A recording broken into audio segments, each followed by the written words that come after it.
À la base, on venait là depuis très longtemps et il n'y avait pas grand-chose ici. Ensuite, Henri et d'autres jardiniers sont arrivés et nous ont proposé de leur filer un coup de main. Du coup, plutôt que de galérer à rien faire sur la PC, on les a aidés, on s'est pris au jeu et finalement, on a bien aimé ça et voilà quoi. Il y a eu pas mal de choses en fait. Mais... de plantes qu'on trouvait un peu partout parce qu'en fait ici il y a plein de plantes qu'on commence à pousser sans rien, tout seul. Et donc on les a déplacées, on les a amenées ici.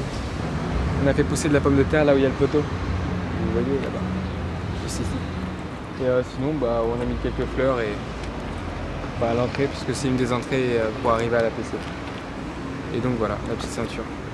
Ouais, des fois on mange, il y a un pommier aussi là-bas. Et en fait, quand c'est la saison, on en mange et voilà. Un cerisier là aussi. Ouais, il y a un cerisier, il y a pas mal de trucs. Pas mal de trucs. Ça avance, ça sort. Ouais, sinon ce que j'aime bien aussi ici, c'est que il y a tout, c'est un mélange de nature et en même temps d'urbanisme, etc. On voit, il y a des tags, il y a toujours les rails, etc. qui n'ont pas bougé depuis je sais pas combien de temps, enfin vraiment quand même. Voilà. Et du coup c'est un peu la nature qui reprend le dessus.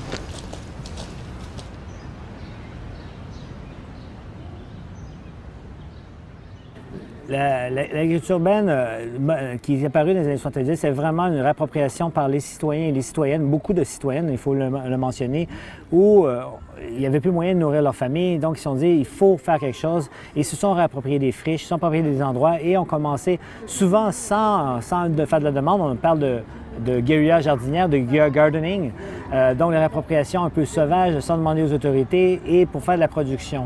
Donc c'est vraiment ce mouvement-là qui a évolué dans le temps de vouloir transformer la ville, c'est un mouvement politique et récemment les municipalités ont été quelque part mis devant un fait accompli. Quelque part les pouvoirs publics commencent à embarquer dans le jeu. Là on a planté les tomates, les fèves, de la menthe. Là, du chou portugais. Là, vous avez de la coriandre. Là, c'est les fraises. Et là, le petit pois. Ça y est, on a fait des récoltes déjà. Ah oui, on les mange, c'est normal. Et on en donne aux résidents. Voilà.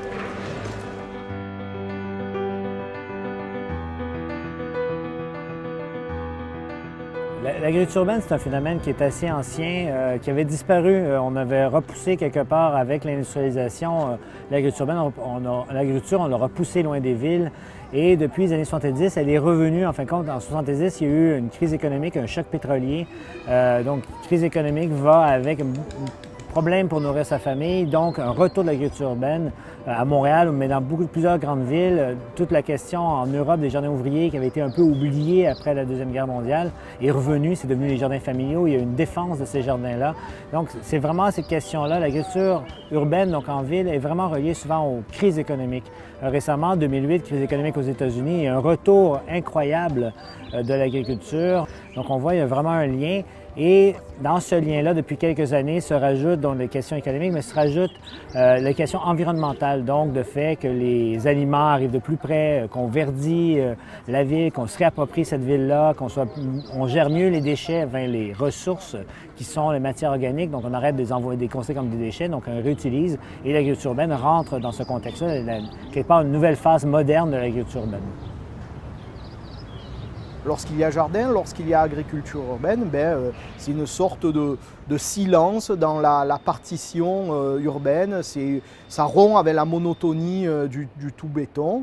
Et c'est pas seulement un paysage agréable et qui fait du cadre de vie. On est en train de montrer, grâce au programme J'assure, que ces jardins ont réellement des fonctions environnementales, notamment en termes de biodiversité. Alors sur la biodiversité, l'agriculture urbaine en fait intervient, je dirais, sur deux volets. Le premier qui la concerne directement, c'est la biodiversité cultivée. Donc ça, on l'a montré maintenant, les exploitations maraîchères périurbaines ou les formes d'agriculture intra-urbaine, y compris non professionnelles comme les jardins familiaux, sont des hotspots de biodiversité cultivée, permettant le retour par exemple d'espèces ou de variétés anciennes, ce qui est très très intéressant parce que ça avait pour beaucoup disparu. Ensuite, elle peut être aussi le lieu, elle l'est souvent, d'une biodiversité floristique naturelle ou sauvage, à travers justement l'organisation de petites zones de friches ou chez les maraîchers plus professionnels, l'organisation de bandes enherbées ou de choses comme ça qui permettent une biodiversité floristique. Et au sein de cette biodiversité floristique, qu'elle soit cultivée ou sauvage, on sait, mais on n'a pas encore suffisamment de données, mais on sait qu'il y a une grande biodiversité faunistique, et en particulier en termes d'insectes. Et bien sûr, on pense tout de suite aux abeilles en ville, mais il n'y a pas que ça. Il y a plein d'insectes pollinisateurs ou d'autres, des arthropodes par exemple, sur les sols urbains, qui sont maintenus, voire qui peuvent se développer grâce aux activités d'agriculture urbaine dans leur diversité.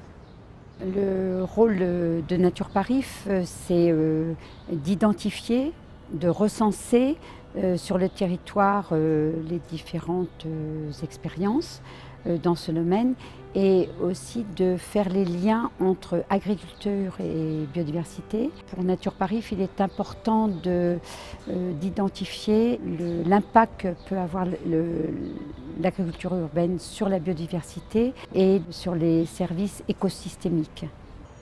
Le premier aspect que l'on voit dans la ville, lorsqu'on est extérieur à ces jardins, c'est effectivement la fonction sociale. Comment ça peut faire du groupe, comment ça peut faire du fait que certains habitants s'approprient une partie du territoire, le gèrent, le mettent en valeur. Et cet aspect social est effectivement le premier que l'on peut toucher du doigt. Je me sens bien, je me sens apaisée. Dans la verdure. Quand on a connu ce que c'était ici, hein. C'est clair. Avant, c'était un immeuble insalubre. Hein. Immense. Il faisait les 4 parcelles. Hein. Les 4 parcelles. C'était ce qu'on appelait un peu l'immeuble, la cour des miracles. Oui. Donc, ça a fait place après, au bout de 9 mois de démolition, à un petit jardin. Donc, non, c'est agréable parce qu'en plus, on fait des connaissances. On se retrouve, soit certains après leur boulot. Le week-end, quand il fait bon, c'est des petits repas. Ouais, on est privilégiés, on a nos petites tables. Enfin, voilà, on n'est pas obligé de venir que jardiner, on peut venir se reposer, lire. Ouais, non, franchement, on est privilégiés, quoi. Le problème, c'est que ça ne va pas durer. Donc, en décembre, il était prévu que ça se construise en janvier 2015. Mais bon, c'est vrai que depuis 2 ans, on nous reporte sans arrêt les échéances. Comme toutes les friches, la friche va être construite. Donc on va détruire le jardin, on va faire un immeuble à la place. C'est pour ça que tous ces jardins sont menacés. Parce qu'ils ont tous des baux précaires. Et que là aussi, je crois qu'on a signé la charte main verte. Et donc, quand le bailleur dit, voilà, ben maintenant vous devez partir, on va construire dans 6 mois, et ben on est obligé de déménager. Et c'est ce qui va se passer ici à la Goutte Verte. Nous on est d'accord, mais bon, après, malheureusement, la décision, elle ne nous appartient pas. Et c'est vrai qu'un petit coin de verdure comme ça, c'est pas un luxe, quoi. Je veux dire que quand on va dans des grandes villes comme New York ou en Angleterre, où il y a des coins, où il y a des parcs immenses, où on a de la verdure. Ici, malheureusement, pour moi, la politique du 18e, c'est construire, construire, construire, c'est béton, béton, béton. Donc, une des difficultés vraiment pour nous en Île-de-France aujourd'hui, c'est la question de la pérennisation en fait, de ces activités d'agriculture urbaine, encore une fois dans la zone dense, parce que un certain nombre de ces jardins, notamment de jardins partagés, se trouvent sur des parcelles qui sont constructibles. Et donc nous, on interpelle les élus par rapport à ça aujourd'hui en disant que effectivement, c'est intéressant cette question de la rotation des usages sur les friches, mais qu'à un moment, il faut pouvoir pérenniser. Et les jardins aussi pour vocation d'aérer un peu le tissu urbain et en même temps de contribuer à l'adaptation des villes au changement climatique et notamment à la question de l'îlot de chaleur, également à contribuer aux trames vertes et aux trames vertes urbaines en particulier. Donc faire ce choix de maintenir des espaces agricoles, des espaces naturels en ville, ça nous paraît vraiment indispensable. Alors en Île-de-France, nous avons donc 2 phénomènes importants. D'une part, une agriculture périurbaine qui pour partie est urbaine, c'est-à-dire est en relation forte avec la ville, à travers notamment des maraîchers très diversifiés, malheureusement encore en situation fragile, pas tant sur le plan directement économique ou foncier que sur le plan de la vivabilité. Ce sont souvent des exploitations qui demandent énormément de travail et pour lesquelles les jeunes ne sont pas très enclins à poursuivre l'activité de leurs parents. Donc là, il y a vraiment un enjeu pour la région Île-de-France qui est de maintenir, voire de développer ces formes de maraîchage périurbain.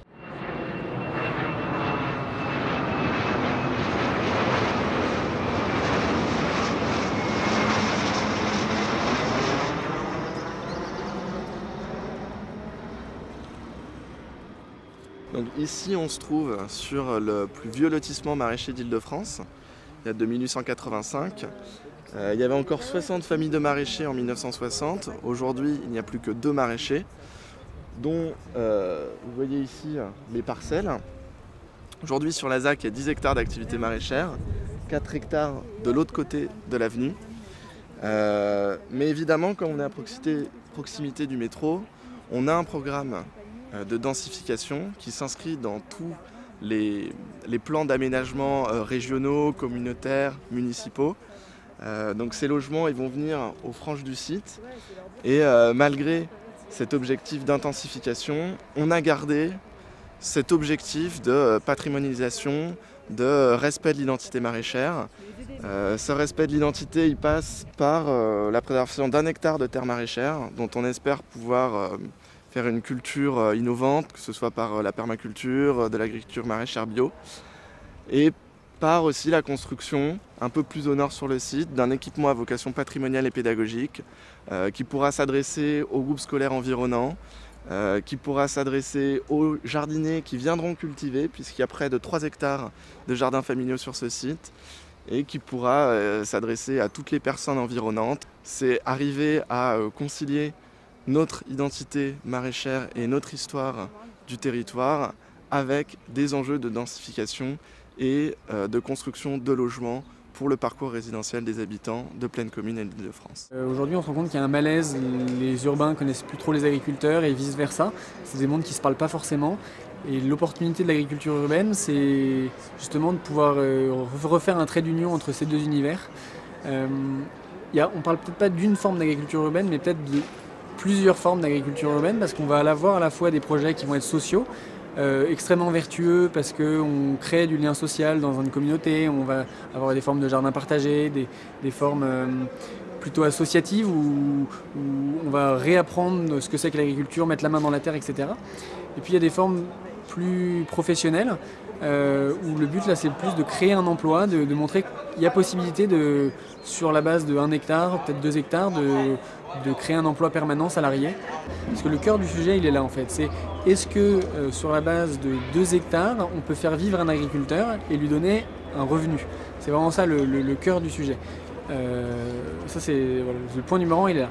Ensuite, parce que justement on surfe sur la multifonctionnalité de l'agriculture, on pense que ce serait intéressant, et c'est ce qu'on est en train de faire, de mettre à disposition une partie de notre terrain, de créer des jardins familiaux. Voilà. Et du coup, une partie productive gérée par un agriculteur, une partie mise en location à des familles. Mais ensuite, on souhaite que vraiment les gens de la ville s'approprient l'espace et que ça devienne une forme de communauté entre un pro et à côté des amateurs. Dans la ville, il y a beaucoup de projets. L'appel à projet végétalisation innovante qui avait été lancé l'année dernière, en 2013, par Paris Région Lab et la ville de Paris, a montré une trentaine de projets au moins d'agriculture urbaine très diversifiés, allant des serres hydroponiques à des potagers sur les toits, des potagers roulants, enfin des formes d'élevage. Donc c'est très très diversifié. Et je pense que là, on est vraiment dans une phase aujourd'hui de transition, c'est-à-dire qu'il y a une prise en compte de plus en plus importante par les autorités régionales et municipales de l'importance et de la demande sociale autour de ces formes d'agriculture urbaine. Et j'espère qu'on va en voir vraiment éclore dans les mois et années qui viennent. Donc au départ, quand l'ancien président de l'Agglo nous a demandé de travailler sur la biodiversité en ville, on a choisi de faire mener une étude de stratégie de gestion des espaces de nature en ville. C'est Gilles Clément et le cabinet Coloco qui ont travaillé avec l'Agglo pendant un peu plus d'1 an pour définir tout un ensemble de trames paysagères qui deviennent maintenant nos trames vertes et bleues, donc inscrites dans le schéma de cohérence écologique régional. En fait ici c'est une haie de cassis Et tout du long de l'avenue sont plantées différentes sortes de fruits rouges, framboisiers, cassis et également des vignes. L'idée c'était de travailler l'espace public autrement, de proposer autre chose aux habitants, pas seulement des ronds-points qui soient fleuris ou simplement agréables à regarder, mais peut-être des endroits où on puisse trouver autre chose, pourquoi pas des choses à manger. Donc les jardiniers de l'agglomération ont proposé sur différents sites d'implanter des petits potagers qui soient mis à disposition des habitants, c'est-à-dire complètement en libre service. Donc le site le plus ancien, maintenant 4 ans, c'est ici au potager du rond-point des Tuileries. Ça se passe en fait admirablement bien, à la surprise de tous. Donc voilà, il n'y a pas de porte. Donc ici en fait il y a plusieurs sortes de productions qui sont proposées aux habitants, aussi bien des plantes aromatiques que des légumes, que quelques fleurs. Donc il y a des choux, des tomates, du maïs, des haricots, pour une production somme toute assez modeste. L'idée c'est pas forcément de produire beaucoup, mais c'est de mettre à disposition des habitants autre chose que du décor, d'espaces verts, et pourquoi pas des choses qui se mangent, dont ils peuvent profiter tout au long de la saison. Et parallèlement, on a mené ce projet de service avec les agents de la direction de l'entretien de l'espace public pour qu'ils prennent conscience aussi de leur rôle au niveau de l'entretien des espaces et de leur rôle du coup en termes de biodiversité, de diversification de leur travail. Donc c'est très gratifiant car le potager sert aussi pour les gens qui nous remercient, qui aiment voir des légumes que autre chose que des fers et aussi poser des questions, quelle est la salade, quelle est les tomates, quelle époque on plante, comment on fait, quand on arrose et tout ça, ce qui fait que ça donne un côté un peu, voilà, on n'est pas les jardiniers toujours à faire de la taille, des plantations, des trucs, on est aussi au service des gens qui viennent nous poser des questions et aussi qui se servent un peu donc les légumes quand ils sont en saison. Voilà. Je pense qu'on pourrait se saisir de cette réussite finalement depuis quelques années pour se dire allons-y, continuons, couvrons l'ensemble des espaces publics, on en a plein. C'est souvent des délaissés de voirie, donc c'est pas forcément évident d'aller les cultiver, mais pourquoi pas couvrir l'ensemble des espaces publics ou presque en potager urbain.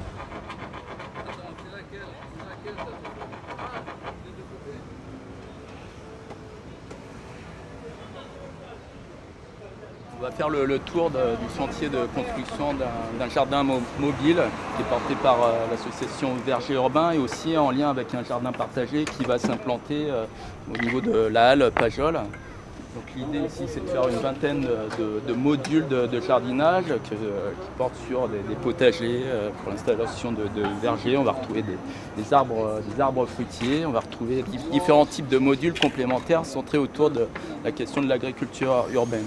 Le défi c'est de faire 20 bacs pour demain soir. Donc là on en fait, je pense que c'est le 6e de la journée.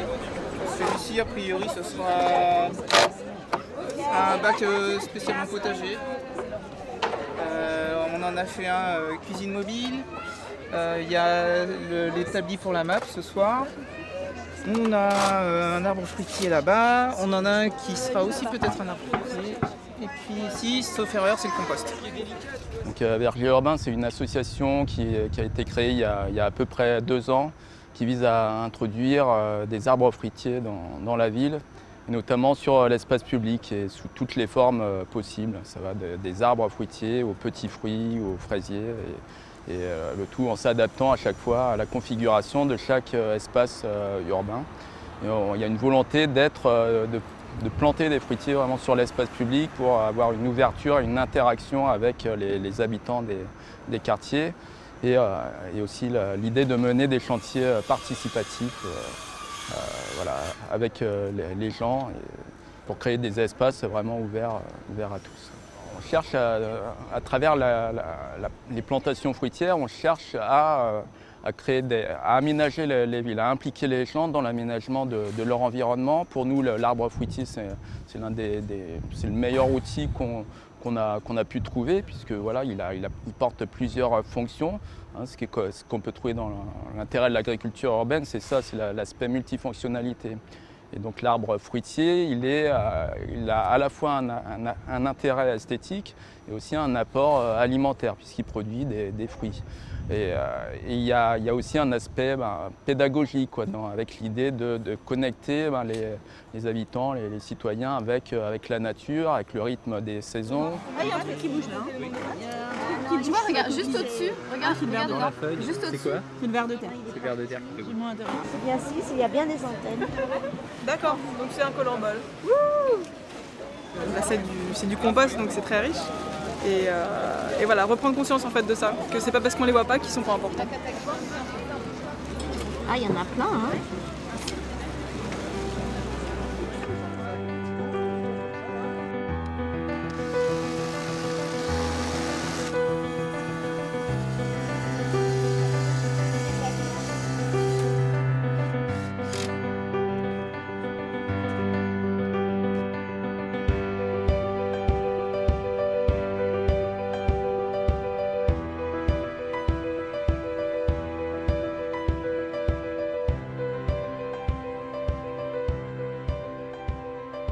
Dans le cadre de ce qu'est la ville aujourd'hui, cette ville tentaculaire, étalée, qui dans ses marges est de moins en moins dense, interroge l'intégration même de l'agriculture, de l'idée de nature en général, parce que les citadins ont aujourd'hui besoin énormément, expriment le besoin de cette nature, mais aussi plus précisément de cette nature productive qu'est l'agriculture.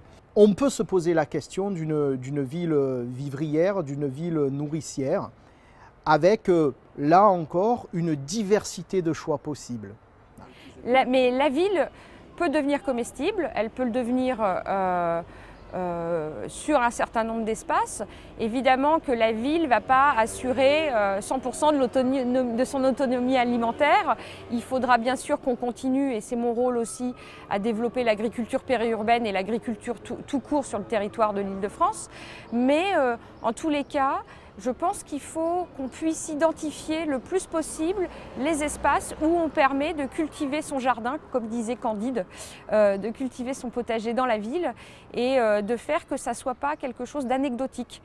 Il y a énormément d'espaces disponibles à Paris et en zone dense en banlieue parisienne. Il faut qu'on puisse les exploiter pour faire des jardins, des potagers et de l'agriculture urbaine de proximité.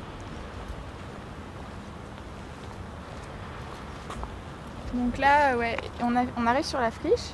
Ici, c'est un petit enclos de pâture pour nos moutons, qu'on puisse un peu les parquer le dimanche, justement, quand on vient ici avec le public. Et ce qu'on voit surtout, c'est qu'on est sur l'axe historique de Paris, qui part du Louvre et qui arrive ici à la Défense, qui passe sous l'arche de la Défense et qui arrive ici. Donc là, on arrive à la campagne. Et pourtant, il y a le RER qui passe là-haut, on va sûrement le voir à un moment donné. Il y a l'autoroute qui est en dessous, les chantiers de la Défense juste pas loin, et l'autoroute A14 qui sort de terre, on l'entend un peu d'ici, et qui sort juste là, à même pas 100 mètres.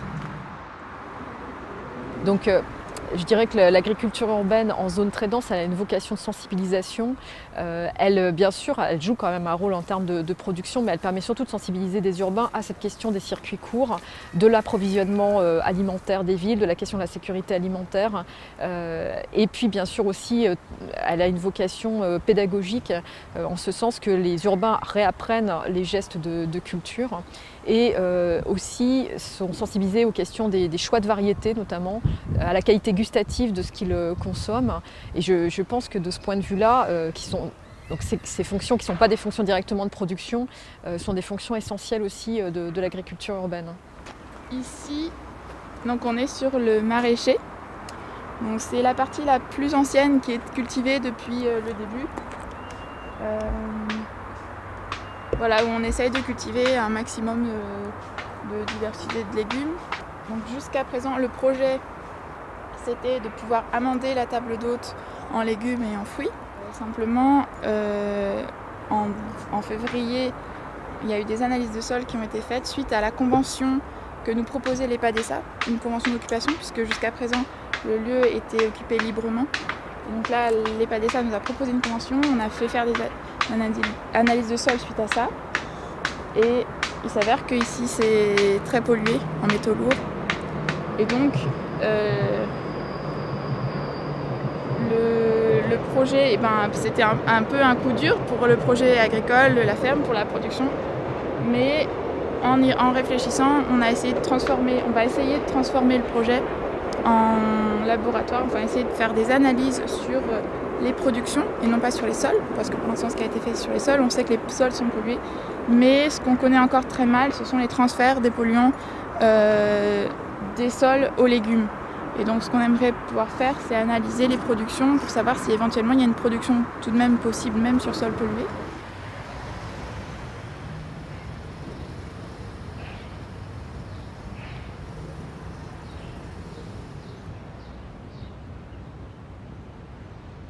Donc là, on est sur le toit d'AgroParisTech. On a deux grandes séries de bacs qui sont les expériences qu'on fait avec l'INRA, qui consistent à cultiver uniquement sur les déchets organiques de la ville, le bois qui vient des arbres d'élagage et le compost qui vient du compostage des déchets urbains.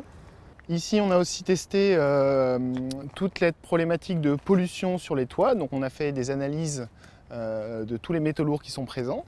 Alors deux choses étonnantes. La première, c'est qu'on a trouvé très peu de différence entre des légumes lavés et non lavés, ce qui veut dire qu'a priori, il y a très peu de pollution qui viennent de dépôts atmosphériques. Et puis, globalement, la pollution relevée dans les légumes était très faible. Et si je prends l'exemple du polluant le plus présent, c'était le plomb, qui vient probablement du compost, puisque c'est des composts de déchets de la ville, potentiellement il accumule un peu de plomb. Mais même là, on est à peine à 30% des normes européennes. Et en plus, ici, contrairement à la campagne, on n'a aucun risque de pollution par des pesticides. Donc finalement, les légumes qui poussent sur ces toits sont très sains. Alors le projet d'agriculture urbaine sur les toits d'AgroParisTech, il est né en fait d'une rencontre entre deux ingénieurs en bâtiment, Nicolas Marchal et Nicolas Bell, et puis notre équipe, en particulier Jeanne Pourrias, ma doctorante qui travaille sur les jardins associatifs, et moi-même. Et c'est né fin 2011. Et on a eu l'idée en fait de mimer un jardin associatif sur un toit, situation qui peut être assez intéressante lorsqu'on est dans des espaces denses, comme la ville de Paris, une des plus denses d'Europe, ou sur des zones polluées, où les sols sont pollués, dans quel cas il vaut mieux se mettre sur les toits. Donc on a essayé en fait, on a mis en place une expérimentation pendant 2 ans, elle vient de se terminer, là il y a une autre phase qui rentre en marche, une expérimentation qui visait à comprendre comment on pouvait produire, combien on pouvait produire, et est-ce qu'il n'y avait pas des problèmes de pollution urbaine. Alors comment on pouvait produire? On a montré qu'on pouvait produire sur des substrats issus de la ville, et uniquement sur des substrats organiques issus de la ville, avec des bons niveaux de production, atteignant facilement les 70 tonnes par hectare, enfin l'équivalent, c'est-à-dire des niveaux qui sont proches du maraîchage professionnel. Je ne parle pas des serres, je parle de maraîchage en plein air.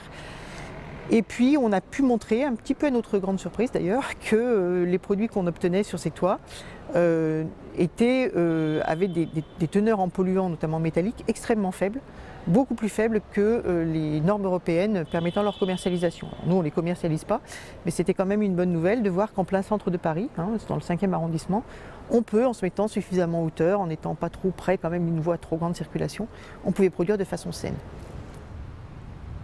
C'est les premières recherches, c'est-à-dire qu'on a mesuré certains polluants, des polluants métalliques, mais on n'a pas mesuré encore des polluants organiques.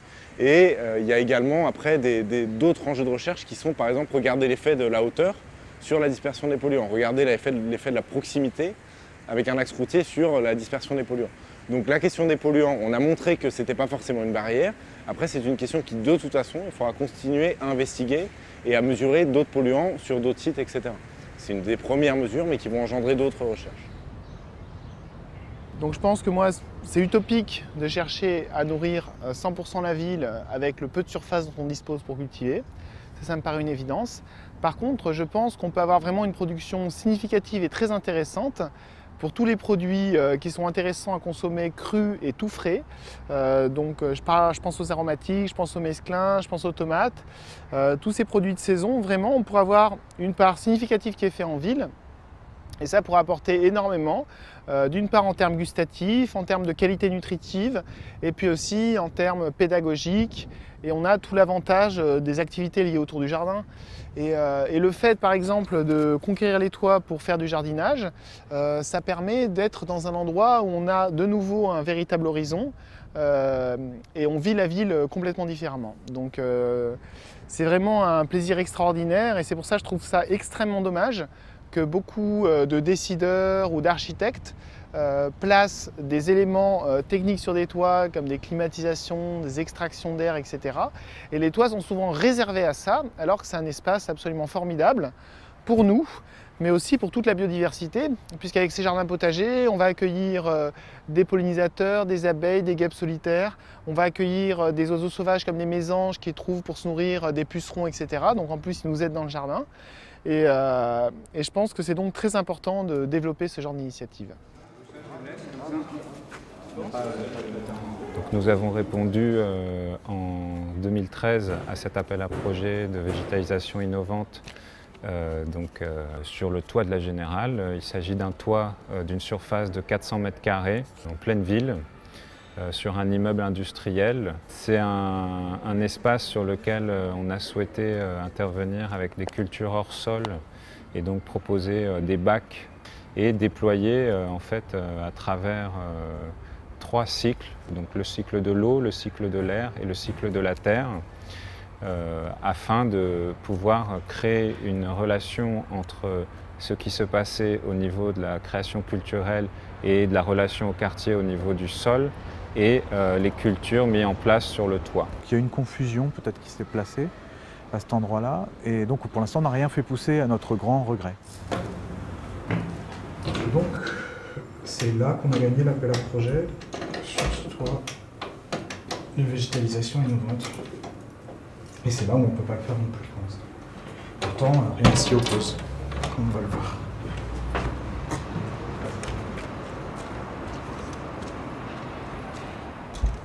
Donc c'est à peu près 350-400 m²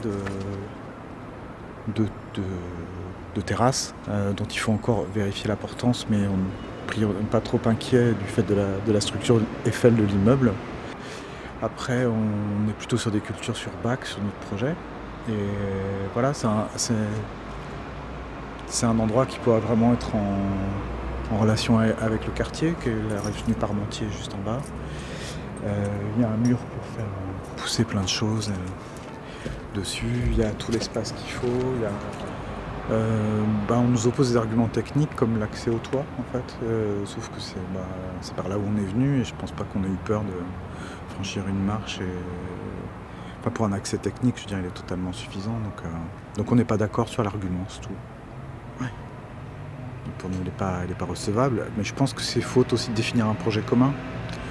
Une utilisation, c'est un manque de dialogue. Puis, après, c'est vrai qu'aussi les espaces appartiennent à la mairie. Donc